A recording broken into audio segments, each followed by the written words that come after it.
এবার সেমিনার হলের ভিডিও ফাঁস। সেই ভিডিওতে 3 মার্কসেটিয়ার্স। একেবারে আরজিকর মামলায় মোড় ঘুরে গেল 360 ডিগ্রি। আপনারা সকলে জানেন আরজিকর মামলায় রাজ্য তোলপাড়, সারা দেশ তোলপাড় এবং আগামীকালকে নবান্ন অভিযানে ডাক দেওয়া হয়েছে, যাকে ঘিরে অত্যন্ত চাপে রয়েছে পুলিশ প্রশাসন, রাজ্যের সরকার। দাবি একটাই, মুখ্যমন্ত্রীকে পদত্যাগ করতে হবে, ইস্তফা দিতে হবে। ঠিক এই পরিপ্রেক্ষিতে আরও একটি বড় খবর, আরজিকরের তরুণী চিকিৎসক খুন এবং ধর্ষণের ঘটনায় আরও একটি বড় তথ্য সামনে এসেছে। সেদিন সেমিনার রুমে পড়েছিল তিলোত্তমার দেহ। বাইরে থেকে অপেক্ষা করছিল তার বাবা মা। দীর্ঘ 3.5 ঘন্টার অপেক্ষা, দেখতে দেওয়া হয়নি মেয়েকে, অনুমতি মেলেনি। অবশেষে মুখ্যমন্ত্রীর নির্দেশে মেয়েকে দেখতে পাওয়ার অনুমতি পেয়েছিলেন তারা, যেমনটা কিন্তু দাবি করেছেন নির্যাতিতার মা। এবার আপনাদেরকে জানিয়ে রাখি আরও একটি বড় খবর, নির্যাতিতার মা দাবি করেছেন প্লেস অফ অকারেন্সে প্রবেশ নিষিদ্ধ ছিল সহকর্মীদের, এমনকি সাংবাদিকদেরও। কিন্তু সেদিন সেমিনার রুমে দেখা মিলেছে বহিরাগতদের। 3 জন বহিরাগতকে এই মুহূর্তে চিহ্নিত করা হয়েছে। তারা কারা? তারা প্রত্যেকেই কোনো না কোনোভাবে সন্দীপ ঘোষের অত্যন্ত ঘনিষ্ঠ। এখানেই প্রশ্ন বন্ধুগণ, যাদের সেই সময়ে সেখানে দেখা মিলেছে তাদের কিন্তু কোনোভাবেই সেখানে থাকার কথা ছিল না। সেমিনার রুমের অন্দরের সেই ভিডিও এবার ভাইরাল হতে চলেছে সোশ্যাল মিডিয়ায়। বন্ধুগণ, এই ঘটনার মোড় একেবারে ঘুরে যাবে, যেমনটা দাবি। যে ভিডিও সামনে এসেছে তাতে দেখা যাচ্ছে সেমিনার রুমের বাইরে শান্তনু দেখে, তিনি একজন আইনজীবী। স্বাস্থ্য ভবনের একাংশের মতে এই শান্তনু দে হলেন সন্দীপ ঘোষের ছায়াসঙ্গী। কিন্তু সেখানে আইনজীবী কি করতে গিয়েছিলেন? প্লেস অফ অকারেন্সে দেখা মিলেছে সন্দীপ ঘোষ ঘনিষ্ঠ ফরেন্সিক চিকিৎসক দেবাশিস সোম। প্রত্যেকটা ছবি আপনাদেরকে আমরা স্ক্রিনে দেখাচ্ছি। এবং দেবাশিস সোমকে নিজাম প্যালেসে জিজ্ঞাসাবাদ করেছেন তদন্তকারী সংস্থা সিবিআই, আপনারা জানেন।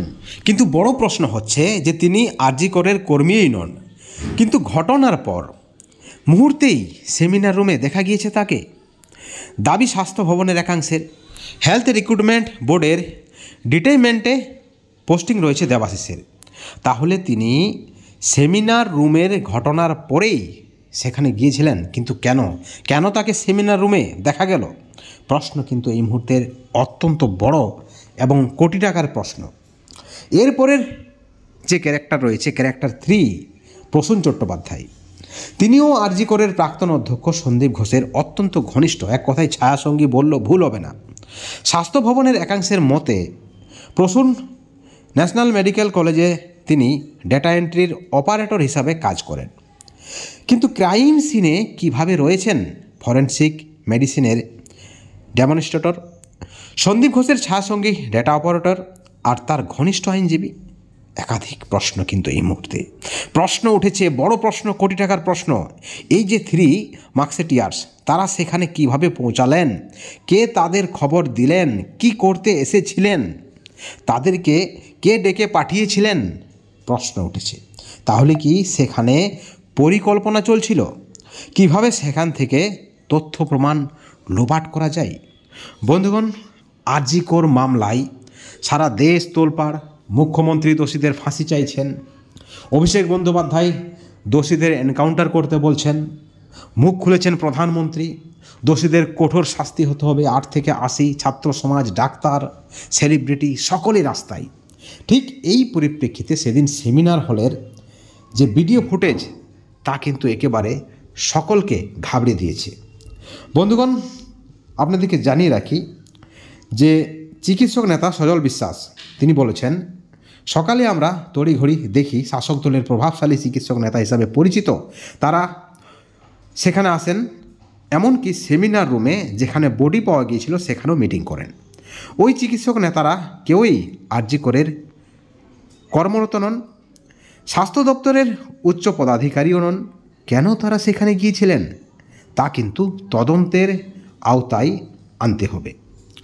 এদিকে বিশিষ্ট আইনজীবী তথা সিপিএম নেতা বিকাশ রঞ্জন ভট্টাচার্য দাবি করেছেন, আমার তো আশঙ্কা যে ধৃত আসলে দাবার বড়ে। একজন সিভিক ভলেন্টিয়ার চিকিৎসককে খুন করলেন, কেউ দেখলেন না, সেটা কি বিশ্বাস করা যায়? সেটা কিন্তু বিশ্বাস করা অত্যন্ত একটা কঠিন। যতই প্রভাবশালী হোক না কেন, হাসপাতালের চিকিৎসকের কাছে পৌঁছানো সম্ভব হয় কিভাবে? সে কি পৌঁছাতে পারে? প্রশ্ন কিন্তু রয়েছে। যদিও তৃণমূল নেতা জয়প্রকাশ মজুমদারের বক্তব্য যে আমরা দেখি পাড়ার কেউ গলায় দড়ি দিলে প্রতিবেশীরাও ঘরে এসে দাঁড়িয়ে যায়, এটাই মানুষের স্বাভাবিক প্রবৃত্তি। অর্থাৎ কোথাও না কোথাও যে আত্মহত্যার তত্ত্ব সামনে আনতে চেয়েছিল হাসপাতাল কর্তৃপক্ষ, প্রশাসন, সেটাকে কি সিলমোহর দিচ্ছে তৃণমূল নেতৃত্বরা? প্রশ্ন কিন্তু এই মুহূর্তে। বন্ধুগণ, যদিও রাজ্য সরকার দাবি করছেন যে দোষীদের কঠোর শাস্তি হবে, পুলিশের আশ্বাস রয়েছে এবং ইতিমধ্যেই এই ঘটনায় তদন্ত শুরু হয়ে গিয়েছে। আরজি করের আর্থিক দুর্নীতির অভিযোগ উঠেছে, তদন্ত করছে সিবিআই। এখনও পর্যন্ত 10টা দিন পার হয়ে গেছে, কিন্তু দোষীদের চিহ্নিত করতে পারেনি সিবিআই এবং তা নিয়েও তৃণমূলের একাধিক নেতৃত্বরা কিন্তু সরব হয়েছেন।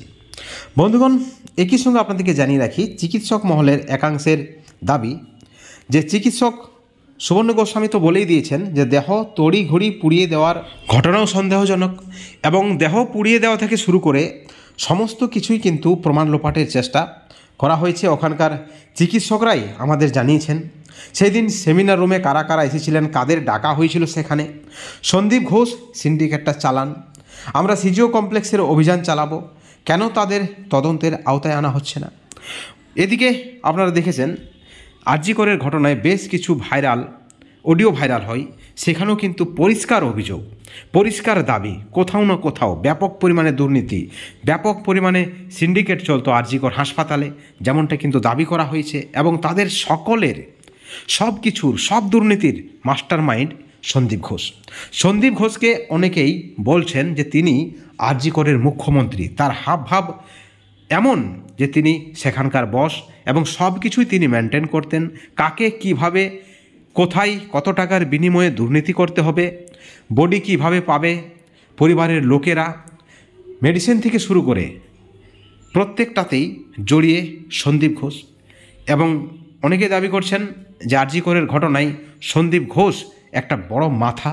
এখন দেখার বিষয় তদন্তে কি উঠে আসে। কিন্তু সেমিনার রুমে এই 3 বহিরাগতদের দেখে এবার কিন্তু আরজি কর ঘটনায় নতুন মোড় নিতে পারে, যেমনটা দাবি করা হচ্ছে রাজনৈতিক মহলের পক্ষ থেকে। বন্ধুগণ, এই ভিডিওর পরিপ্রেক্ষিতে আপনাদের কি মতামত, আপনাদের কি প্রতিক্রিয়া? যাদেরকে দেখা গিয়েছে তাদের প্রত্যেককেই তদন্তের আওতায় আনা উচিত কিনা, কি মনে করেন আপনারা? অবশ্যই চ্যানেলের কমেন্ট সেকশনে কমেন্ট করে জানাবেন। ভালো থাকবেন, সুস্থ থাকবেন, কিন্তু কোনো ধরনের হিংসা থেকে দূরে থাকবেন। Thank you so much.